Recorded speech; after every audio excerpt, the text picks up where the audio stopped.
Welcome to November debut here. I'm filming this like a week early. Because things. I have 16 books to talk about if I can do math properly. The light in this corner is weird because it's in the corner. Hence the yellow light up there. And let's see if I remember what some of these books are about. The hardest ones are gonna be the NetGalley ones here. Because it's been long enough where, like, since I requested them that I don't remember what they're about, but I have 4 of them. There's One Night in Heartswood. If I remember properly, I really hope I remember this properly. It's a gay romance, historical romance. Okay, yes, I did look it up on Goodreads. Yes, I have it on my iPad right here. This is the web.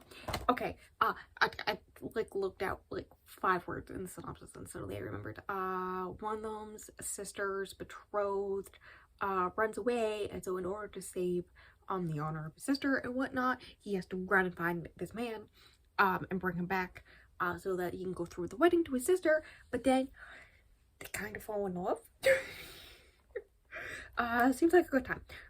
Plot twist. Oh god, this one was such a long time ago. This one is also a romance. Editing me is gonna have so much fun. Cutting out all the weird parts where I'm silent, just looking them up. But I think this one's like a bookish romance where like one of them's a writer or something to do with publishing and whatnot. Okay. And then there is Godly Heathens. I believe it's gay. Maybe not. It may not be gay, but I know it's a horror. I can picture what the cover looks like, right? And then there's Gwen and Art Are Not in Love, which is an Arthurian retelling where Gwen and Arthur are like supposed to be in love and all this stuff, but actually they aren't, and there's like a whole friend group, and kind of giving me So This Is Ever After, and they are in love with other people, and there's like romance and like it's gay. Good times. I think that's like one of the first ones I got approved for, so good times. Vlogs, we have a lot of Test Airs. I plan to finish the Test Air series I'm in the middle of, so that includes Say Yes to the Marquess, When a Scot Ties the Knot. Prefer the title of that one. And I believe at least those 2 have to follow a thing where they inherit a castle from like an estranged uncle or something like that. I remember reading the first one, that being kind of a thing. And then finding a bachelor while there and whatnot. And then the 3rd one was Do You Want to Start a Scandal, which is the 4th book of that series, but also the last book of, as far as I know for now, of the other Tessa Dare series I'm in the middle of, right? And it's like one of the daughters and younger siblings of heroines in that series, and then Spindle Cove series, that's the name of that series, and then I assume she also inherits a castle for Castles Ever After series, right? There's that. I also have some physical books. That singer I picked out, we have 172 Hours on the Moon, if I remember. There's like a whole competition, maybe.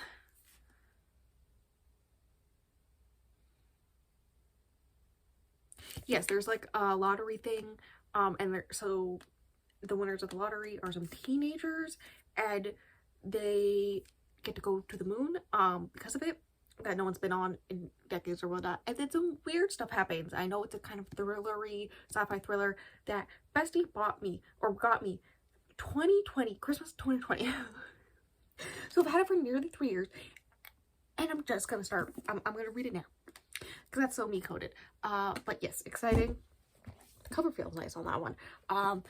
Gone Girl from my haul video, because clearly I'm questioning Stingray's decisions. I just realized all 3 of these are dark mystery thrillers or horror books, because like this is sci-fi horror thriller. This one is kind of mystery thriller. I know there's like, I've never watched a movie either, but like pretty, I think she's blonde, woman who like has a husband who's Ben Affleck, and She goes missing, and so like a lot of questions start coming up, and he doesn't know where she is, and things like that.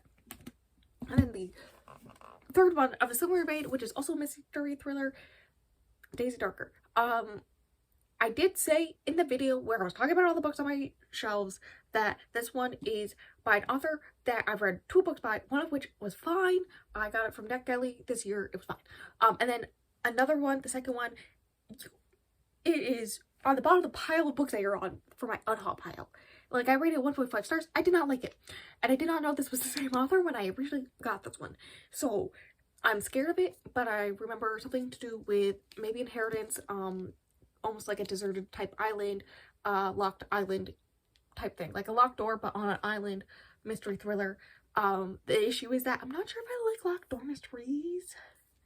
I don't know. I can't tell. I've like read a few this year and I'm not the biggest fan of them. Yeah, so members of the family, it's like a family reunion. They start dying off on this deserted island that like when they die coming in, you can't like get off or on. So it's one of the people on the island who's killing off other members of the family. And whatnot. I'm scared, I'm worried, but that's the thing.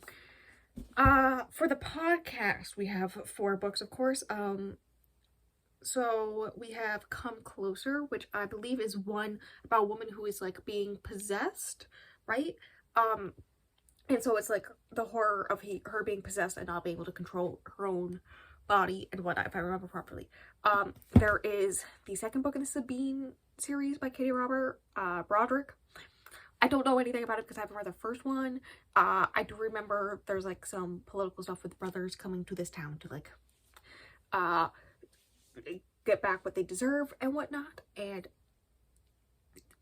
sex attempts, I don't know. There's Born Darkly. Oh, right, okay, so this is the dark romance where a psychologist falls for her patient who's a serial killer. It gives me very much Harley Quinn and the Joker, you know, and it happens that like it's a duology and Scribd has both, or not Scribd, Hoopla has both of them in one audiobook, so I can like just read them both. So that's a thing. Don't question me, I have issues. The idea of a good version of Harley Quinn and the Joker, because I think we all recognize how not right the Harley Quinn and Joker relationship is, especially when Poison Ivy's right there. Thank you very much. So like something like that, but from a 2020s POV, not like, or mindset, not whenever that relationship was created. I don't even know when this book was. 2017. Okay, so like late 2010s type of mindset. I do expect it to be slightly problematic with like the fact that she's dating a serial killer or in love with a serial killer who happens to be her patient. Like there's gonna be some things there, but like I don't think it's gonna be like romanticizing this type of relationship type thing like Harley Quinn and the Joker. I whatnot. Apparently I have friends who have read it and they really like it. Okay, friends who I have who read it and liked it on Goodreads. And then one which is, I believe the first episode in December goes up like on the 1st or something like that, or the 3rd, maybe it's the 3rd. So like obviously I want to read that before then. So that would be The Cultist Touch, which is, I believe, a winter vampire romance. May also be gay. There's a chance it's gay. Knowing us, it may be gay. But I remember it's vampires, and wintry vibes, hence why we did it in December. The end. So for the one book club book that I'm reading, I tried to do another one, but I couldn't find the true crime book anywheres, so I'm only doing one. And technically, like, Aline made a thing on the Discord for each of the books in the whole entire trilogy, but we're only supposed to read the first one. Like, if we want to continue and talk to other people about it at the same time, we can. Like, she made threads for it. This whole thing. I'll leave the Goodreads link for the group below. But we're doing A Darker Shade of Magic, which I'm excited for because I have read one V. Schwab in my whole entire life. And I keep on wanting to read more, right? But I haven't. And the one V. Schwab I've read, I've really liked Addie LaRue. I really like that book. It's like one of my favorites. I annotated it. It's so good. So like in theory, I should pick up more, but like why would I do that when I can read Kraken Smut sometimes? That actually happens in my history. That's the thing I've done. And then for the last book is for the Buzzword-a-thon, which is, I think the prompt for November is good, the word good. So I'm doing Obvious Choice, A Good Girl's Guide to Murder. We all know it. It's like one of the most popular YA mysteries I've seen around in the past like 5 years, and it's like one of those books that I've wanted to read for a bit, and it's the perfect time to read it. I feel like a lot of people who haven't already read it will read it for that prompt this year, so like yeah. But yeah, it's something I've wanted to read for a while, and I have the perfect excuse to now because that's the type of person I am. And yeah, that is it. That's the last book. That is all 16 of them. It'll be an interesting time. And yeah, I think that's everything I have to say for the actual books list here. Stingray will be linked below. The podcast is a thing. It's in the links and whatnot. So like check that out. And do I know what the next video is? I should. The next video is probably going to be the wrap up, isn't it? Yes, the next video is the wrap up. So stay tuned for that. And I'm gonna go read books, I guess, until the next video.